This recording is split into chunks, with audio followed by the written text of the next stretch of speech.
to say we are Fulani. Remember before, many years ago, they told you we are Hausa Fulani. We are Hausa Fulani. Because that time, their subjugation of the Hausa race hasn't been completed. Now they have completed it. Have they not completed it? And what is happening right now? I ask you what is happening now. Fulani have now come out to tell you we are Fulani people. Is that not what they are saying now? They are not telling you we are Fulani. No more Hausa Fulani. What does that tell you? That the Hausa race no longer exists. Do you want the same thing to happen to you? Do you want the same thing to happen to your families, to your villages? Do you want your towns, let's say Ogbomoso, to be renamed into a Fulani name? Do you want Onitsha to answer a Fulani name? Forget all the nonsense about unity of Nigeria. All they are uniting against is your common interest. Unless you prefer epileptic power supply, unless you prepare to live your whole life without running water, unless you want to live in abject poverty and deprivation, your only alternative is a revolution. Let nobody discourage you. All the countries of the world doing very, very well, they all went through a revolution. You must go through it. If you don't go through it, you can never ever survive as a people. Fulani will take you over. As simple as that. This very day, we are making it known to the whole world that the Muslim extremist dictatorship masquerading as a secular democratic government must be demolished. It must be demolished for you to survive. They have to be demolished. If you do not demolish them, your lives will end very, very miserably. I assure you. I assure you. The zoo is on its knees. Everybody knows that the zoo called Nigeria is on its knees. Who doesn't know that? Everybody knows. Nothing is functioning. You are all aware of it. When they say go and register for NIM or whatever, NIN or whatever rubbish is called, all of you trooped out without legislation, without any laws. Fulani can control you however they like. Once they announce it, Yoruba newspapers very foolishly and stupidly will support them because they want Tinubu as the president. And you are all dying every blessed day. You are all dying every day. Had you people risen up to say that what is happening in Nigeria is bad, there is no way that Fashoranti's daughter will not be alive today. That is the price you pay for duplicity. That is the price you pay for treachery. That is the price you will continue to pay until you rise up and say enough is enough. It is up to you to do it. You did it during NSAS. You can do it again. Can you imagine Fulani people telling you, if you remove Fulanis from Yoruba forest, imagine Fulani telling you, if you remove them from your ancestral lands, there will be war, and you are panicking. And you have not asked yourself, why are they not saying the same thing about the East? Why did they not say to Eastern Security Network? Why did they not say to me, if you don't stop evacuating Fulani terrorists from the forest, there will be war? Because they know, they understand psychologically that you don't have what it takes to resist them. Do you know why Borno State is still alive? Why you still have the Kanuri people in Borno today? Was because they resisted the Fulani centuries ago. You have to go back to history to understand how Nigeria came into existence. Fulani has been expanding from day one, from Senegambia. All the way from Senegambia, they've been expanding, and now they are in Okigwe. All the way from Senegambia, they are now in Okigwe. And you're asking us to somehow fold our hands and keep quiet because of 2023, because one idiot is going to come out to become a president. Because of that rubbish, because of that nonsensical notion, we should fold our hands and wait until we are overrun by the Janjaweed from the Sahel. Is that how reasonable people think? Is that how people that wish to survive as a race, is that how they reason? It is very, very shocking that some of you do not understand what the Fulanis have in store for you. Very, very soon it is going to happen. And when it happens, your eyes will clear. And about whom you will see it very clearly. I was warning you. In 2014, 2015, 2016, they said he's a warmonger. He's a warmongering. I went to America and I told World Igbo Congress that this war you are avoiding is going to come to your villages. They said, no, it's not going to happen. What is happening today? When Yoruba was supporting the dead idiot called Buhari, did I not warn them that this evil you're supporting will consume you? They never listened. They never wanted to listen. IPOB is a terrorist group. You're trying to divide Nigeria. But Mietiala is not. People that you are calling bandits, have you heard anybody come out to say, please Buhari, since presidency is there defending terrorists in the forest, why don't you proscribe them? No, you cannot proscribe a Fulani group. Never. And all of you, we are supporting evil. When there is the proscribed IPOB, proscribed indigenous people of Biafra. These are Yoruba journalists writing junk. Every day they keep writing rubbish. But their land is under siege. Their land is under siege. And the Fulani will take it. They don't take time. So I am here today to encourage them that they must stand tall and be very strong, resolute.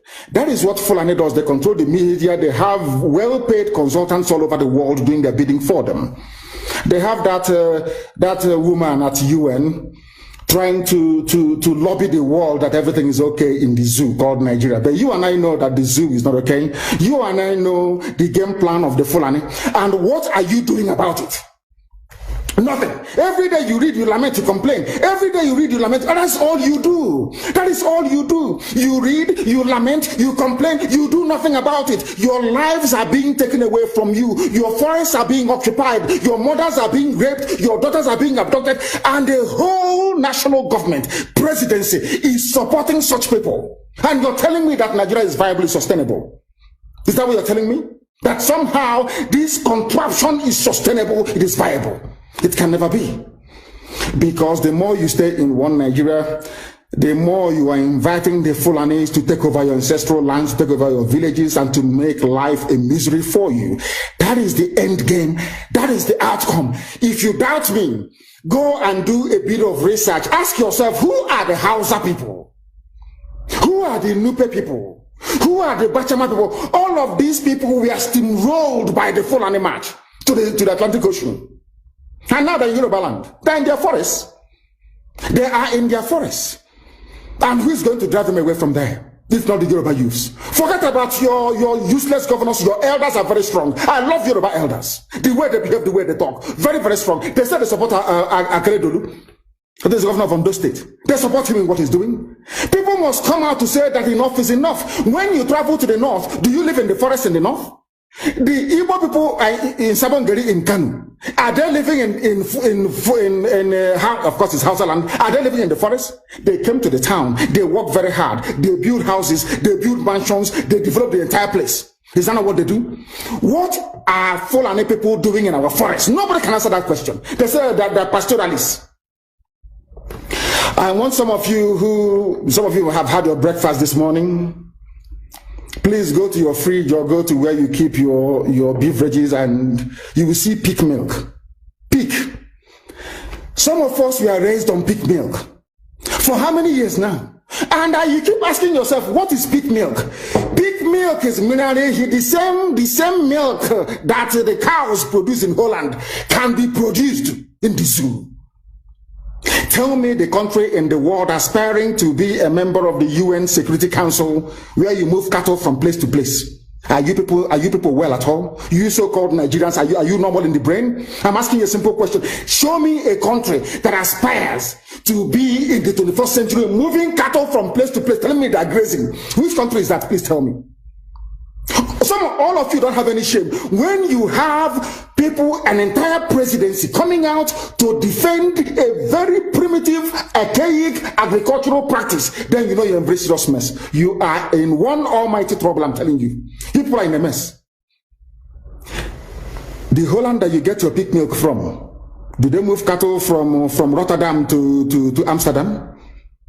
I'm asking you a simple question. But they produce the pig milk that you're drinking every blessed day. Why can't Fulani produce pig milk in Sokoto? Why can't they produce Carnation milk in Kanu? They have the cattle.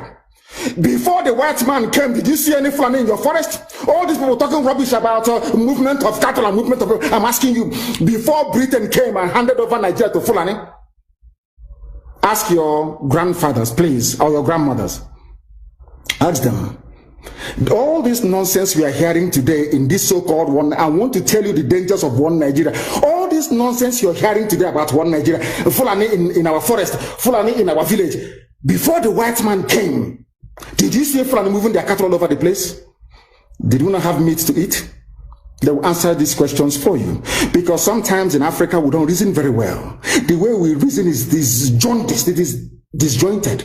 I can't understand for the life of me why, instead of them to waste all that money arming and equipping this Janjaweed army Mihetiala to come and conquer you and I, why don't they open a milk factory somewhere in the north and bring the milk down south? I'm sure Southerners will buy it. After all, pig milk comes all the way from Holland. Pig milk all the way from Holland. Now you understand it. Because of the way you people reason. Why can't you produce? Is it difficult to produce milk? The same milk that comes out naturally from the udder of the cow. Why can't you can it somewhere, pasteurize it, and send it to people to eat, to drink, or to do whatever with? All over the world, that is what is happening. In fact, they produce so much milk in Europe that they pour it away. Why can't you do the same thing? A whole president claiming they are in the 21st century are supporting a very primitive practice of moving cattle from place to... All of you, you're not ashamed of yourselves. You have no shame. As somebody will say, your shame is shaming me. I'm telling you, you people from the zoo, I'm ashamed of your ignorance and stupidity. You people are hopeless, completely hopeless. One day now, one idiot to come and say, we are intellectuals. And you're moving cattle from Kafanchan to Ahoda. You are intellectuals. You are intellectualizing. You are in the 21st century, you are moving cattle, driving cattle, Nama, from over 300 miles. Claiming Yoruba forest is a place for you to be in. You want to relax, Yoruba forest is every Nigerian is free to live anywhere. And do their business anywhere, yes. But when an Igbo man tries to sell beer in Kano, you destroy it. You destroy their businesses, you destroy their hotels, but you can come down to the south and live anywhere you like and grace anywhere you like. And you're telling me that is a country, that is one Nigeria for you? The Fulanis we are talking, they call them the Funa movement. Our attention has been drawn to a decree credited to one Rotimi Akeredolu, asking Fulani people who have occupied some forests in Ondo State to quit. We are also aware of another incident in Oyo State where an illiterate political talk gave quick notice to Fulani people to leave their territories, which are now their irreversible homes. Are you listening? Fulani are now saying that Yoruba forest is now their irreversible homes. They have now occupied Yoruba land in perpetuity. And I want to let my Yoruba friends understand this. You see, in life, anytime you support evil, evil will come back to haunt you. All of you never knew that IPOB and this Biafra movement was for your liberation. Some of you saw maybe the oil and gas from Biafra land. If they go now, we'll have access to oil and gas. In the process of having your eyes fixated on oil and gas, your forest is gone. Do you understand it? There is nothing more precious in life than freedom. Freedom is very important. And I need you to understand this very morning. Every Yoruba person supporting Fulani, you are setting up yourself to become like the Hausa people. Remember when Hausa was supporting Fulani? We are Hausa Fulani, we are Hausa Fulani. Where are the Hausa people today? I ask you. Where are those Hausa people today? Do you see them anymore? They're saying we are Hausa Fulani, we are Hausa Fulani. Do you see them again today? Do you see them? I'm asking you. No, because Fulani have completely overwhelmed them. It's called emasculation. Completely emasculated them. Look at what they're doing in the East. In the East, they come to the East, I will tell you, oh, you want to be the president or vice? Yeah. They say, give us land for Ruga. They give them land. As soldiers of Kadu did that Lord Banta. They've taken it over in forever and ever. Give us land in your state. Hope of them prove to us that you are our stooge. Give us land in Olu. Hope of them will give them land in Olu. We can go and kill people in Obibo. We can kill for them. How many Fulani governors are prepared to kill bandits? I didn't say normal people. I'm talking about armed, dangerous bandits. How many Fulani governors? Go and read your newspapers, you will see it there. Fulani governors are negotiating with them, giving them arms, giving them vehicles, making sure that their life is no longer a misery. But see, they come down to the south. They tell you, give us land for Ruga. Go and kill your people to prove to us that you're one Nigerian. That was why Obiose was talking rubbish, was yesterday or 2 days ago. Supported by the BBC. The problem you people have in Nigeria is this. Your journalists, you see people, Punch newspaper, Tribune, Vanguard, and Nation, they are your second worst enemies. I'm telling you the truth. They can never ever be objective in their reportage. Never ever ever. That's why all of you are suffering. But you don't know it. They were the same people used to scuttle the NSAS protest. Of course, some of you went about looking for Indomie in warehouses. Typical black people. Any revolution that is coming now, you must stand very firm. They'll say, oh, you're Igbo. Oh, you're Yoruba. Oh, you're from Europe. Don't join them. It's our turn in 2023. If you do this, you will scuttle our chances of becoming the president in 2023. Ask yourself, all of them that have been president from time immemorial, what benefit has it brought to you as a human being? Absolutely nothing. So you have nothing to lose. Absolutely nothing to lose. You look at them now, how they have now descended on Yoruba people, asking them to concede, give us your forest, we must graze, we must do this, we must do that. And slowly before your eyes, they are giving in, they are capitulating, they are allowing them to go, if you don't give it to us, Tinubu will not be president in 2023. Tinubu won't be the president. That's what I'm saying to you. And foolishly you will agree and hand over your land to them. And once they take your land over from you, look at Hausa. Because there is a saying where we come from. If you want to know what your life is going to become in the future, look at Hausa people. If you want to understand, appreciate, I will say, the life that you are about to bequeath to your children and grandchildren, look at Hausa people. Is there any Hausa governor today? Is there any Hausa emir? Is there land though? Katsina is Hausa land. Kanu is Hausa land. Sokoto is Hausa land. The Hausa people own it, indigenous to those areas. I'm asking you this question. Is there any Hausa man who's an emir in the north? The answer is no. Something's going to happen to you. If you don't rise up now to break, I'm not even asking people to break this rule. Demand for what rightfully belongs to you, your freedom. The freedom to decide. The freedom to write a constitution if you prefer. The freedom to live with whoever you want to live with. That is what we are asking for. But most people misunderstood what we are saying. And today, almost everything we have said about the zoo has come to pass. Everything we have told you, everything I told you has come to pass, hasn't it? Everything. And some people are still questioning and arguing. They said, Fulani will resist by all means necessary, including armed resistance, any attempt to forcefully eject them from the forest. Yoruba, you must ask yourself this question. When we were pursuing them from Ebonyi, why didn't they say something about ESN on Nnamdi Kanu? Why? Have you asked yourself that question? Because they know we are prepared to die to defend our land. They understand that very well. That is the only language the Fulani understand. You cannot say to Fulani, let us have a Fulani president, and after that all will be well. Never, ever, ever. They will continue to expand. They will continue to identify idiots in your midst, traitors, saboteurs in your midst. They will promise them heaven and earth. They will give them anything they ask for in order to ensure that they get into you, they subjugate you. Look at Yoruba and the Ilorin. Yoruba, how did you lose a Ilorin? You lost a Ilorin because somebody thought or felt that by aligning himself with what he felt was a superior Fulani force, he can